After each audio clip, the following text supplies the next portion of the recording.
देसी किसान, बदलते भारत की शान।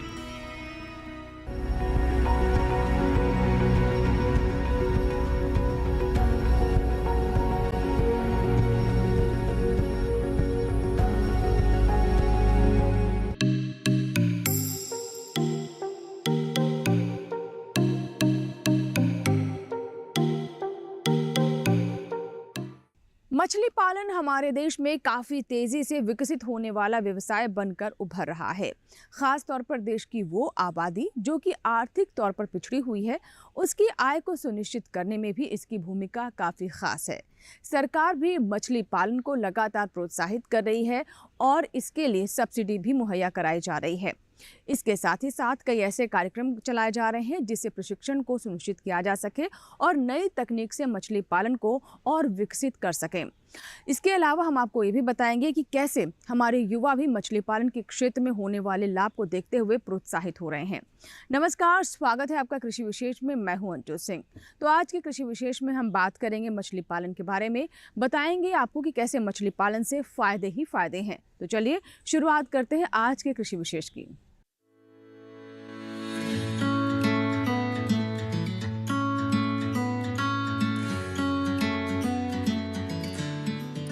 आज के समय में बढ़ती आबादी की वजह से कृषि योग्य भूमि कम होती जा रही है, जिस कारण कम समय में अधिक उपज ले पाना भी बहुत ही मुश्किल होने लगा है।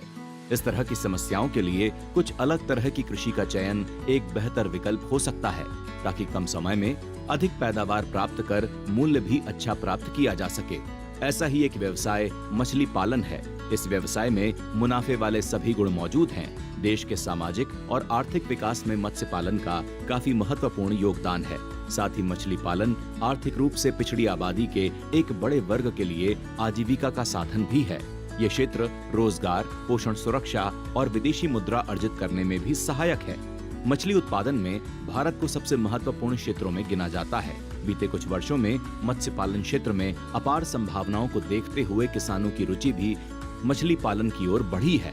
देश के किसान या मछली पालक वैज्ञानिकों की सलाह पर नई तकनीकों के माध्यम से मछली पालन के व्यवसाय को अपनाकर उत्पादन में वृद्धि कर पोषक और संतुलित आहार की मात्रा को लोगों तक पहुंचाने में सफल भी हो रहे हैं और अपनी आय को दुगना करने में भी प्रयासरत हैं।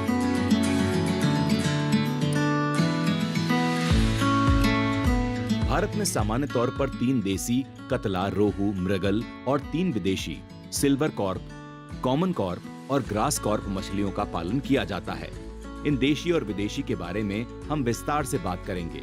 देसी प्रजाति में कतला मछली सबसे तेजी से विकास करने वाली मछली है, जिसका पालन उत्तर भारत में अधिक किया जाता है। ये अपने भोजन के रूप में सूक्ष्म शैवाल, कीड़ों के लार्वा, जलीय घास पात और सड़ी गली वनस्पति को खाती है, जिससे इसके पालन में खर्च कम आता है, जबकि बाजार में इसका भाव काफी अच्छा मिलता है और ये 1 साल में ही 1.5 किलो से ज्यादा वजन की हो जाती है। इसका वजन अधिकतर 60 किलो तक पाया जा सकता है। देसी मछलियों में रोहू मछली भी काफी पसंद की जाने वाली मछली है। इस प्रजाति की मछली भी काफी जल्दी बड़ी हो जाती हैं। इसके जीव अपने भोजन के रूप में मुख्य रूप से पानी में जमने वाली काई को खाते हैं। इसके अलावा ये पानी के पौधों की सड़ी हुई पत्तियों और अन्य घास पात को खाती है। इसके जीव 1 साल में ही 1 फीट से अधिक लंबाई के हो जाते हैं, जिनका वजन 1 किलो से ज्यादा पाया जाता है। इसका बाजार भाव भी काफी अच्छा मिलता है। इनमें तीसरे नंबर पर आती है मृगल मछली, जो रोहू और कतला के बाद ये काफी तेजी से बढ़ने वाली मछली है। ये 1 साल में 800 ग्राम के आसपास भार वाली हो जाती है। इसके जीव चलते पानी में अंडे छोड़ते हैं। भोजन के रूप में इस प्रजाति की मछली सड़ी गली पत्तियों को खाती है, जिससे इसके भोजन पर अधिक खर्च करना नहीं पड़ता और उत्पादन से अधिक लाभ मिलता है। बात अगर मछलियों की विदेशी प्रजातियों की करें तो सबसे पहला नाम आता है कॉमन कॉर्प का। मछली की ये एक विदेशी प्रजाति है जो समशीतोष्ण प्रदेश की मछली होने के बाद भी निम्न तापमान वाली जगहों में आसानी से विकास कर लेती है। मछली की इस प्रजाति के जीव सर्वभक्षी होते हैं, जो आसानी से कृत्रिम खाने को भी खा लेते हैं। इसके जीव एक साल में 1 से 2 किलो तक वजन बना लेते हैं। वहीं ग्रास कॉर्प भी अपने भोजन में मुख्य रूप से पानी में पाए जाने वाले पौधों को खाती है। इसके अलावा ये स्थलीय वनस्पतियां, अनाज, आलू चावल की भूसी, सब्जियों के पत्ते और उनके तने को भी खाती है। अगर टैंक या तालाब के पानी में जलीय पौधे कम हों तो इसके जीवों का विकास रुक जाता है। इस प्रजाति की मछली एक साल में ही 2 किलो से ज्यादा वजन बना लेती है। इसके अलावा विदेशी प्रजाति में आती है सिल्वर कॉर्प मछली। मछली की ये प्रजाति सबसे तेजी से बढ़ने वाली प्रजाति है। इसके जीव एक साल में ही 3 किलो के आसपास वजन वाले बन जाते हैं। इसके जीव भोजन के रूप में वनस्पति प्लवक को खाते हैं। इसके जीवों को ऑक्सीजन की जरूरत अधिक होती है। पानी में ऑक्सीजन की कमी होने से इसके जीव बहुत जल्द नष्ट हो जाते हैं, इसलिए इन्हें अधिक देखभाल की जरूरत होती है। भारतीय कार्प्स हैं, कतला, रोहू, नैन, इनमें कोई भी मछली पानी की जो पेड़ पौधे जो होते हैं, शैवाल होते हैं बड़े वाले, उनको नहीं खाती है। पादों वगैरह से संबंधित कोई चीज़ भी नहीं खाती है। लेकिन विदेशी कार्प्स में जो ग्रास कार्प है, उसका नाम ग्रास कार्प से लेकर है, वो घास खाती है। पानी के अंदर जितना भी जलीय चीज़ें होती हैं, पादप संबंधित जितने भी हैं, वो शैवाल हो गए, बड़े शैवाल, छोटे शैवाल, वो सभी खाती है। और बाहर से भी हम अगर उसको घास वगैरह डालते हैं, जैसे वेलशीरी वगैरह हो गया, उसको खा जाती है। पानी के अंदर और भी पौधे होते हैं, उनको खा जाती है। और इसकी खाने की क्षमता ये है कि ये खाती है और फिर गंदगी भी करती है। और इसकी जो बढ़वार है, ये आप ये देखिए कि जो विदेशी मछलियों की बढ़वार है, ये एक साल के अंदर करीब 1 किलो तक का वजन लेती है। और कॉमन कार्प है, ये भी निचले स्तर पर रहती है। नैन और कॉमन कार्प, जबकि नैन हमारी भारतीय मछली है और कॉमन कार्प हमारी विदेशी मछली है। ये मछली सतह पर रहती है, निचले सतह पर रहेगी, और ये भी पूरा जितना भी सड़ा गला पदार्थ होता है उसको खाती रहती है। भारतीय कार्प्स है, इसमें कतला ऊपर सतह पर ये रहता है, उसका ये सैंपल रखा हुआ है। और जो रोहू है, जो बीच की सतह पर रहता है, उसका ये सैंपल रखा हुआ है। और नैन से जो सबसे नीचे रहती है, उसका सैंपल ये रखा हुआ है। जो विदेशी कार्प्स है, उसमें सिल्वर कार्प का सैंपल ये है, जो ऊपर सतह पर रहता है। और ग्रास कार्प है, उसका ये सैंपल रखा हुआ है। और जो कॉमन कार्प है, आज की तारीख में कॉमन कार्प की जो एक नई वैरायटी है, आमूर कार्प, उसका ये सैंपल रखा हुआ है। और ये 6 प्रजातियों का एक जो सबग्रंथल मछली के नाम से जिसको बोलते हैं, ये भी एक तरह के इंटीग्रेशन सिस्टम होता है। और हम ये जो मछलियों की जो प्रजातियां हैं, ये अच्छी तरह से हम पाल सकते हैं। तो 3 प्रजातियां और 6 प्रजातियां, कभी 5 प्रजातियां, 4 प्रजातियां हम इनमें से पाल सकते हैं। और इसी हिसाब से इनकी जो संचय दर है, अब जैसे हम अगर कतला, रोहू और नैन अगर पालते हैं, तो कतला की मात्रा 25% रहेगी और 25% की इसकी मात्रा रहेगी, और हम 10% हम सिर्फ इसको रखेंगे। इस तरह से करके रखते हैं। और अगर इसको रखेंगे तो 25% हमारी ये आ जाती है, और 10% ये आएगी, और 10% ये आ जाएगी। तो इस तरह से हम इसको करके रखते हैं, क्योंकि ग्रास कार्प और कॉमन कार्प ये सबसे ज़्यादा तालाब के अंदर गंदगी करती है। इनकी संचय दर हमेशा 10 या 15% तक ही रखते हैं। और इनकी चूँकि बढ़वार सबसे अच्छी होती है और इनकी मार्केट भी बहुत अच्छी है।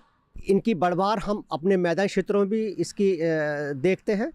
और इस तरह से एक मछली और है जिसको ट्राउट बोलते हैं, ये ठंडे पानी में मछली पाई जाती है। और हमारे यहाँ जैसे एक डायरेक्टरेट कोल्ड वाटर फिशरीज करके भीमताल में बना हुआ है, उनके साथ भी हम लोग काम कर रहे हैं। हमारे यहाँ जो भी पीजी पीएचडी के स्टूडेंट्स होते हैं, ये रिसर्च करते हैं। और हम मछलियों की और नई नई जो प्रजातियां हैं, जो पालने योग्य प्रजातियां हैं और अच्छे आमदनी वाली प्रजातियां हैं, उनकी भी हम यहाँ पर इस समय शोध कार्य चल रहा है। मछली पालन में यूँ तो आय की अपार संभावनाएं हैं, लेकिन अगर आपको पूरी तरीके से मछली पालन से लाभ लेना है तो नई तकनीक और कुछ खास बातों का ध्यान भी रखना होगा, ताकि किसी तरह की चूक ना हो। तो आइए जानते हैं कि कौन कौन सी बुनियादी बातें हैं जिनका ध्यान रखते हुए मछली पालन के क्षेत्र में आगे बढ़ा जा सकता है।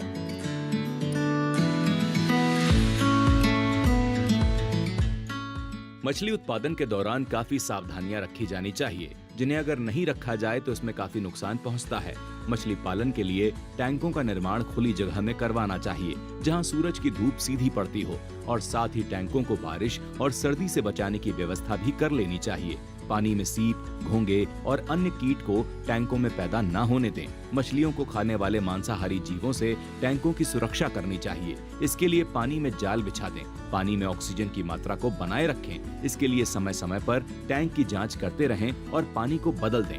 मछलियों में बीमारी सर्दी के मौसम में अधिक दिखाई देती है, इसलिए इस दौरान खास ध्यान रखना चाहिए। मछली के वातावरण और मुनाफे के आधार पर उन्नत नस्ल का चुनाव करना बेहद जरूरी है।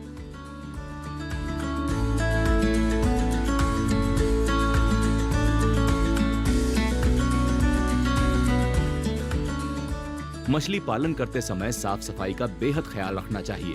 साथ ही मांसाहारी जीवों से मछलियों का बचाव हो सके। साथ ही तालाब में लगी रोशनी से आकर्षित होकर कीट पतंगे भी आ जाते हैं, जिससे तालाब गंदा हो जाता है, जिसका प्रभाव मछलियों के स्वास्थ्य पर पड़ता है। ऐसे में साफ और सुरक्षित व्यवस्था से इन समस्याओं का समाधान निकाला जा सकता है।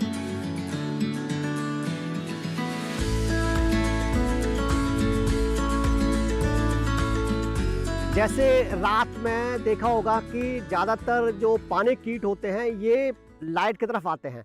तो मरकरी या हेलोजन या पेट्रोमैक्स अगर आपने लगाई हुई है रात में, तो वहाँ पर कीट आएंगे। उनको आप क्या करेंगे, इकट्ठा करने के बाद में किसी एक बर्तन के अंदर डीजल और उसमें रुई डाल के रखेंगे और उसके अंदर कीट डालते रहेंगे। और लाइट के नीचे अगर हम कोई बड़ा बर्तन रख देंगे तो उसमें वो कीट गिरते रहेंगे, मरते रहेंगे। यूँ तो मछली पालन की कई तरह की विधियां हैं, लेकिन तालाब में मछली पालन सबसे प्रचलित है और इसे काफ़ी सही तरीका भी माना जाता है। और कौन कौन सी विधियां हैं जिसे हमारे किसान अपना सकते हैं और इसका चुनाव करते हुए किन बातों का ध्यान रखना चाहिए, आइए जानते हैं।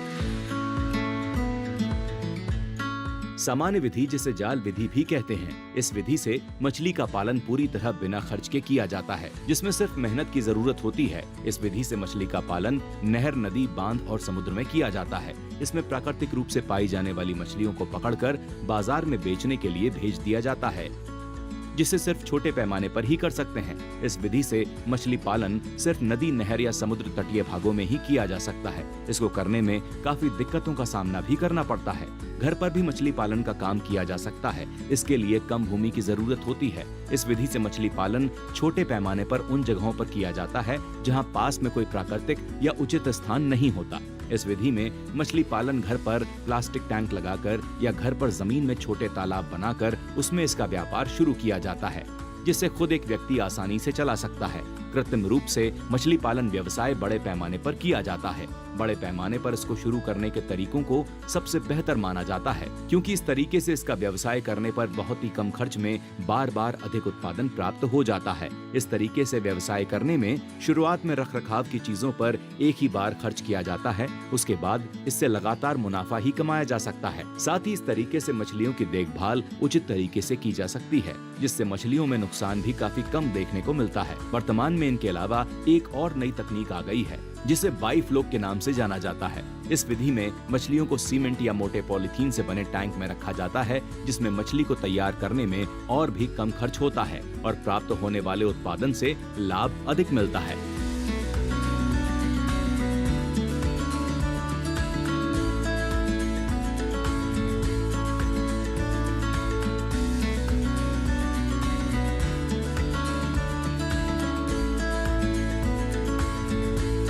इसी के साथ ही कृषि विशेष में यहाँ वक्त हुआ एक छोटे से ब्रेक का। ब्रेक के बाद भी मछली पालन पर यह खास कार्यक्रम जारी रहेगा, कहीं मत जाइएगा, देखते रहें कृषि विशेष।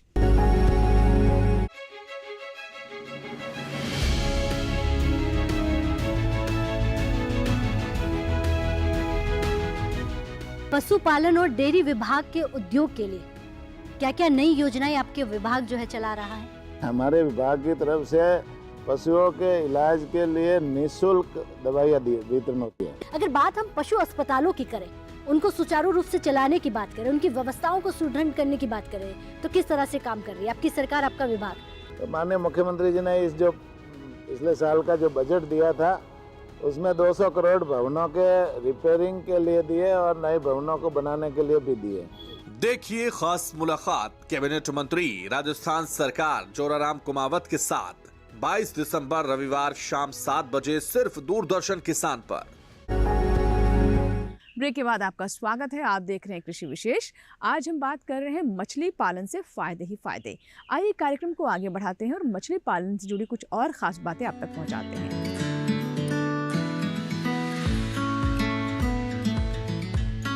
मीठे पानी में मछली पालन के लिए तालाब एक उपयुक्त जल संसाधन है। नए तालाब के निर्माण के लिए मछली पालकों को सभी जानकारियों का पता होना बेहद जरूरी है, ताकि तालाब में अपेक्षित मात्रा में जल भंडारण किया जा सके और सालों भर मछली पालन के लिए पानी उपलब्ध हो सके।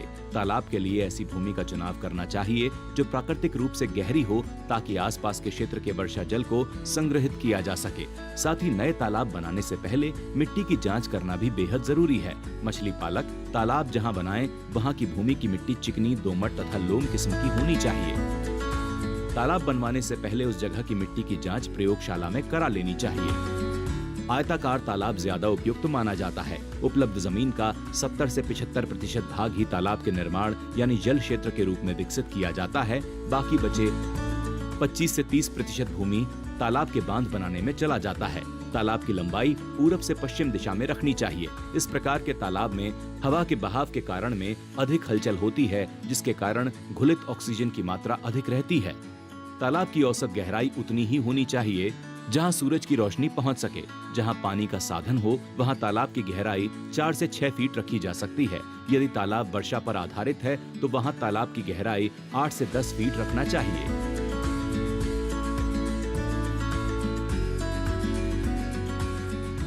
इसके बाद में जैसे आपने देखा होगा कि मकान बनाने की हमने मिट्टी का इस्तेमाल किया, वो ज़मीन तालाब खोद के निकाला, और उसके बाद में फिर जो तालाब थे नहाने धोने पानी पीने के इस्तेमाल हुए और जानवरों के पानी पीने के इस्तेमाल हुए।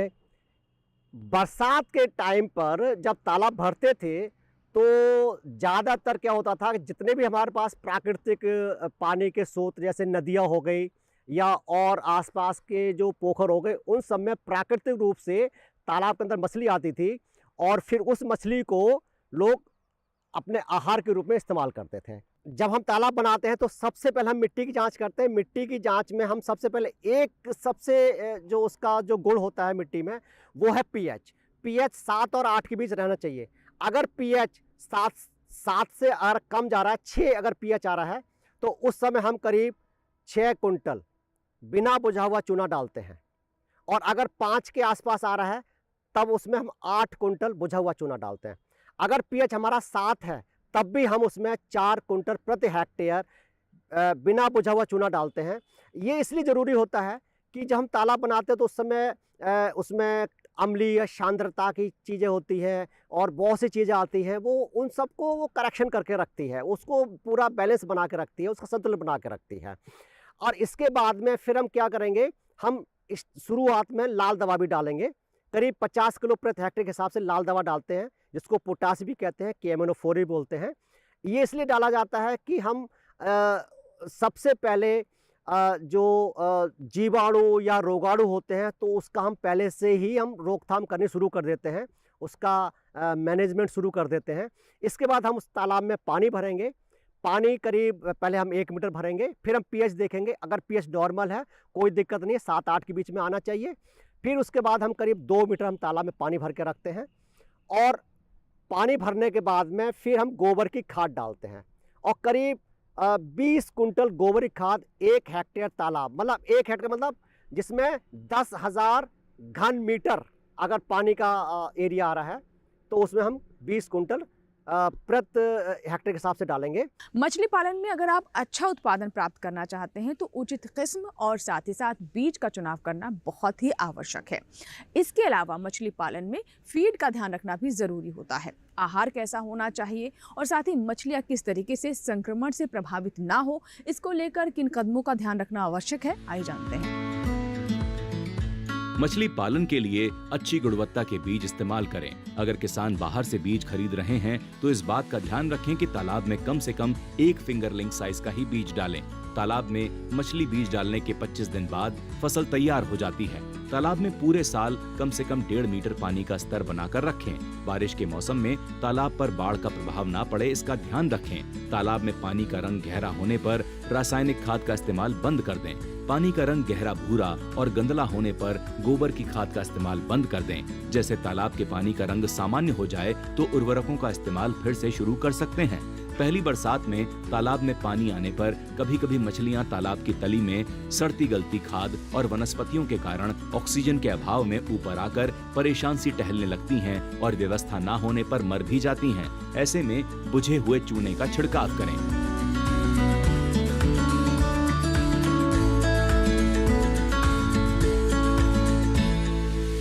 मछली पालन में हमारे किसान एक और विधि को अपना सकते हैं, वो है समन्वित मछली पालन। आखिर इसमें क्या विशेष होता है और कैसे हमारे किसान समन्वित मछली पालन कर सकते हैं, आइए जानते हैं।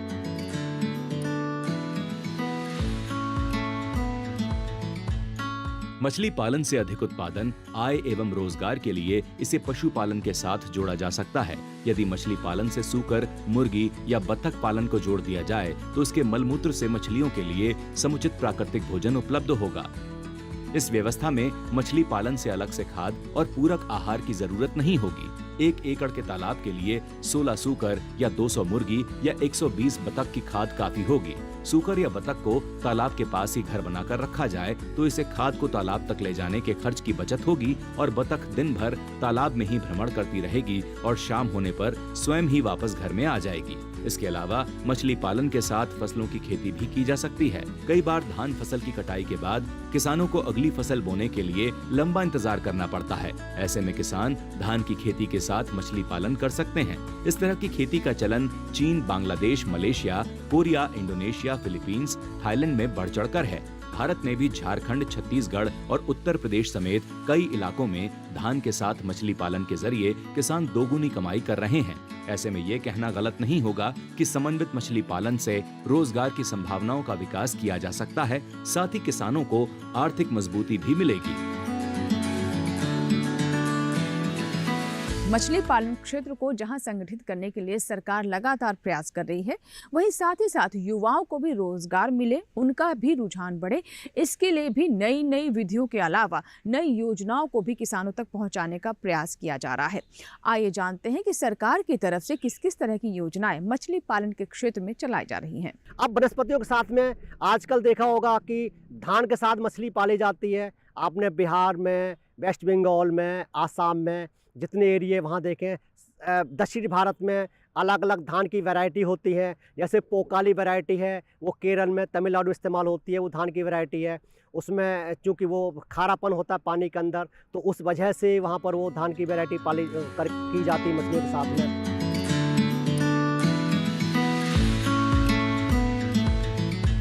किसानों की आय बढ़ाने के लिए सरकार की ओर से कई योजनाएं चलाई जा रही हैं, जिनसे किसानों को लाभ भी हो रहा है।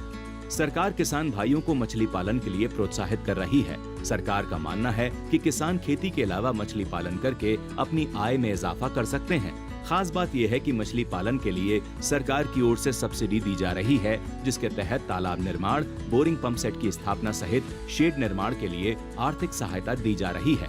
किसान इन योजनाओं का लाभ उठाकर मछली पालन करके अपनी आय बढ़ा सकते हैं। मछली पालन के लिए बैंक से आसान लोन भी उपलब्ध कराया जाता है, ताकि किसानों को मछली पालन का व्यवसाय करने में सुविधा हो।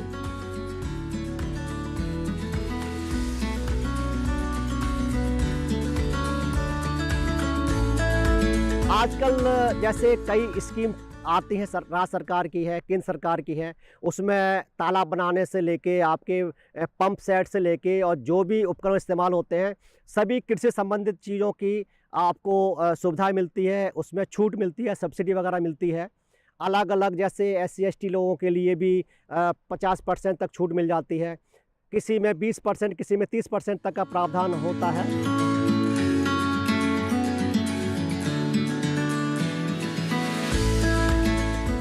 मत्स्य पालन क्षेत्र 2 करोड़ 80 लाख लोगों को रोजगार दे रहा है। इनमें समुद्र से मछलियां पकड़ने वाले मछुआरे भी शामिल हैं और तालाबों में मछली पालन कर रहे किसान भी। मछली उत्पादन व्यवसाय दिनों दिन लोकप्रिय होता जा रहा है, कारण अपार संभावनाएं हैं। दुनिया भर में लगभग 500 मिलियन लोग अपनी आजीविका के लिए मत्स्य पालन पर निर्भर हैं। बीते वर्षों में मछली उत्पादन में वार्षिक बढ़ोतरी भी देखी गई है। ऐसे में ये कहना गलत नहीं होगा कि पूरे देश में मछली व्यवसाय का भविष्य उज्जवल है।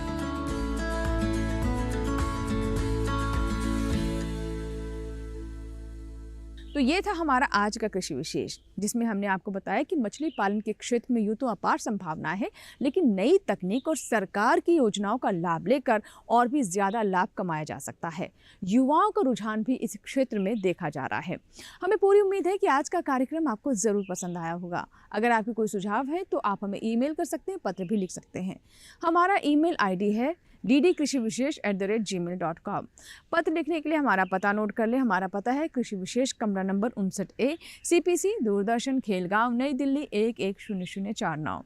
आपके ईमेल्स और आपके पत्रों का हमें इंतज़ार रहता है। आपके सुझाव हमें कार्यक्रम को और बेहतर करने में मदद भी करते हैं। इसके अलावा आपको ये भी बता दें कि अगर आप चाहते हैं कि कृषि विशेष में किसी और विषय पर भी हम कार्यक्रम लेकर आएँ, तो इसकी जानकारी भी आप हमें अवश्य दें। आप हमें पत्र लिख सकते हैं, ईमेल भी कर सकते हैं। कृषि विशेष के एक नए अंक में एक नए विषय की पूरी जानकारी के साथ फिर होगी आपसे मुलाकात। तब तक आप बने रहे दूरदर्शन किसान के साथ। नमस्कार।